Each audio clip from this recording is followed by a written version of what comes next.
Estimados hermanos en Cristo, qué gusto me da saludarlos. Y más gusto me va a dar compartir con ustedes en los próximos 10 minutos aproximadamente información que yo considero valiosísima. ¿Por qué? Porque les voy a compartir información científica que nos va a ayudar a comprobar tres conceptos fundamentales en los que he dividido esta plática. Primero, Dios existe. Segundo, ¿Jesucristo realmente existió? Y tercero, ¿Jesucristo es Dios, es el Hijo de Dios? Así que no esperemos más y comencemos. ¿Qué tal la pregunta que por lo general es la que hacen los ateos? ¿Dios existe? ¿Qué evidencia tienes de que existe Dios? Así que déjenme compartirles uno de los que considero los mejores argumentos, y es el argumento cosmológico. El argumento cosmológico se basa en un silogismo. Un silogismo es una prueba lógica, y esta prueba se basa en dos premisas que son consideradas verdaderas, y por lo tanto llegamos a una conclusión de estas dos premisas que también es considerada verdadera. El silogismo dice así: todo lo que comienza a existir tuvo un inicio o una causa. Segundo, el universo comenzó a existir y por lo tanto la conclusión es: el universo tiene una causa. Pero bueno, vamos a analizar a ver si es verdad que estas dos premisas son verdaderas. Y bueno, la primera premisa, todo lo que comienza a existir tiene una causa. Vamos a remontarnos al gran filósofo Aristóteles, porque esta premisa se basa en un principio que él llamaba primer principio de movilidad, o también principio de causalidad. Es decir, A ocasiona B, B ocasiona C, C ocasiona D, etc. Es decir, algo que no podemos nosotros cuestionar es la existencia del movimiento. Y decía Aristóteles que debe existir un primer motor que dio inicio a todo el movimiento. Y por deducción, este primer motor debe ser inmóvil porque no existe nada que sea capaz de moverlo. Este argumento va a ser reforzado posteriormente por Tomás de Aquino y por el mismo Emmanuel Kant. Así que ahí tenemos nosotros evidencia suficiente para creer en esta primera premisa. Todo lo que comienza a existir tiene una causa. Vámonos a la siguiente premisa: el universo comenzó a existir. Los ateos dicen el universo ha existido siempre. Les comparto una expresión del famoso ateo Bertrand Russell que dice: el universo simplemente ha estado ahí y punto. Sin embargo, la teoría de la relatividad de Einstein, de la que después se apoyaron el matemático Alexander Friedman y Georges Lemaitre para construir la teoría que es nada más y nada menos la mejor aceptada por el mundo científico, que es la teoría del Big Bang como el origen del universo. Más adelante, el astrónomo Edwin Hubble confirmó en su aportación Desplazamiento al Rojo que el universo está en expansión. Por lo tanto, tuvo ese origen, ese punto de partida, y se encuentra en expansión. Todo esto es evidencia suficiente para aceptar la segunda premisa, es decir, que el universo tuvo un inicio. Por lo tanto, tenemos evidencia científica que otorgan bases suficientes para considerar las dos primeras premisas como plausiblemente verdaderas. 1. Todo lo que comienza a existir tiene una causa. 2. El universo comenzó a existir. Por lo tanto, el resultado lógico verdadero es: el universo tiene una causa. Ahora bien, dado que el universo no puede crearse a sí mismo, la causa debe estar fuera del universo. Y su causa debe ser sin límite de espacio, atemporal, inmaterial, no causada y, como alguna vez comentó el científico Newton, increíblemente poderosa. Es decir, Dios. Porque ¿qué decimos de Dios? Decimos que es omnipotente, omnisciente y omnipresente. Por lo tanto, jóvenes, Dios existe. Vámonos al segundo segmento, que es Jesús existió, vamos aquí a hablar de dos evidencias. La primera está referida en los historiadores no cristianos, también conocidos como paganos. A estas fuentes se les conoce como extrabíblicas. Sin embargo, terminan por corroborar lo que está escrito en los evangelios. Les comparto tan solo algunas de las más importantes. Una de ellas es las crónicas de Talos, que fueron escritas aproximadamente 52 años después de Cristo. Y en ellas encontramos lo siguiente. Jesús vivió, fue crucificado, hubo un terremoto y oscuridad en el lugar de la crucifixión.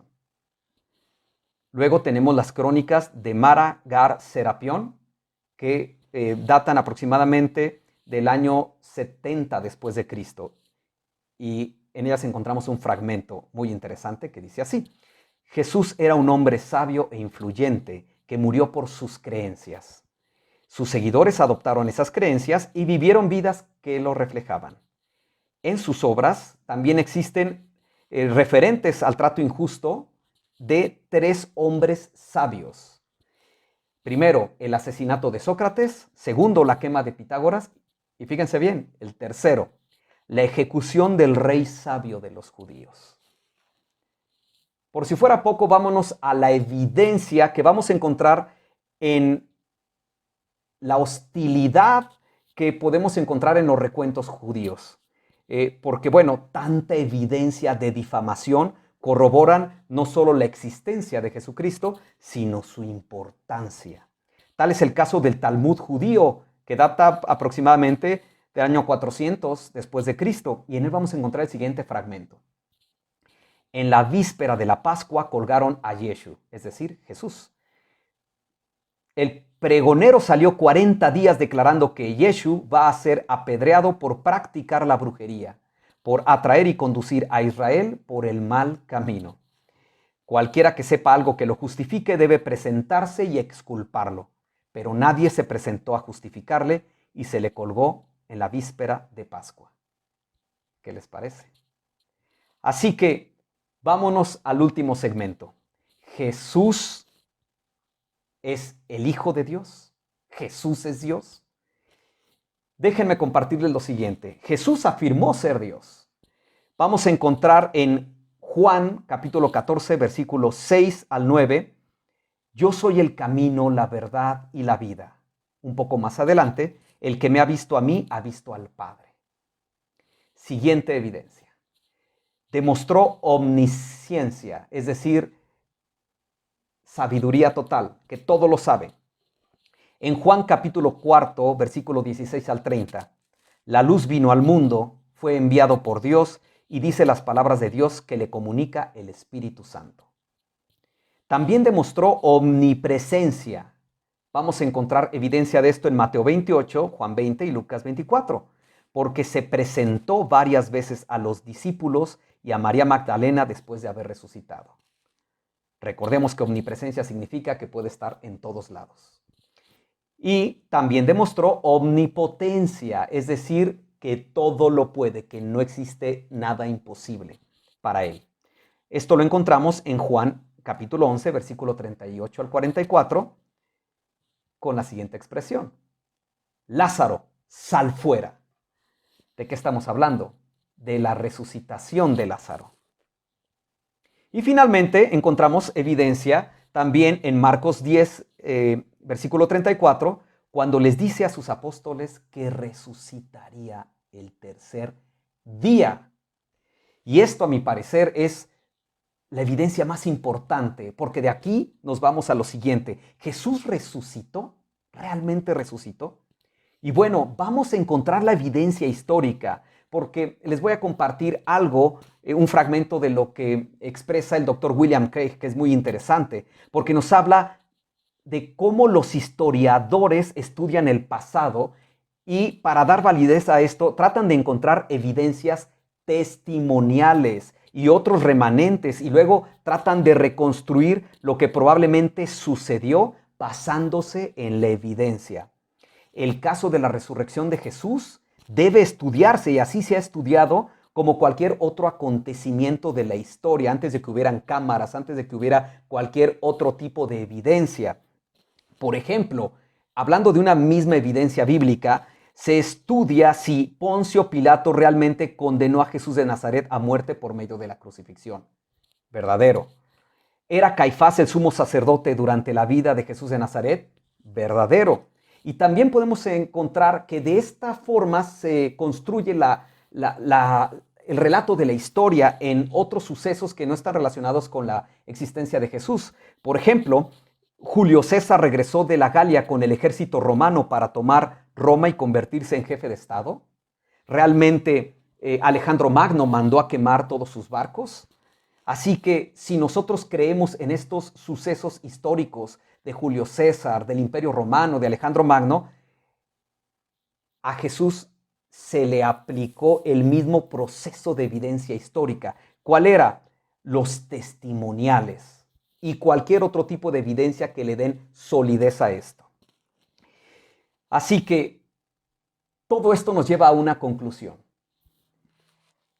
La tumba estaba vacía. Los apóstoles recorrieron Jerusalén exclamando que Jesús había resucitado entre los muertos. Qué fácil hubiera sido para los detractores callarles la boca exhumando el cuerpo, pero no se hizo. ¿Y saben por qué no se hizo? Porque no había cuerpo. La tumba estaba vacía. Así que de todo lo anterior, tienen ahora suficientes argumentos para hacer crecer dentro de ustedes la fe. Y en consecuencia están en una inmejorable condición para defenderla. Así que, estimados hermanos en Cristo, Dios existe, Jesús existió, Jesús es Dios y la prueba es que resucitó. Les mando un fuerte abrazo y les deseo lo mejor y que pronto nos volvamos a ver. Me encantará conocerlos. Hasta luego.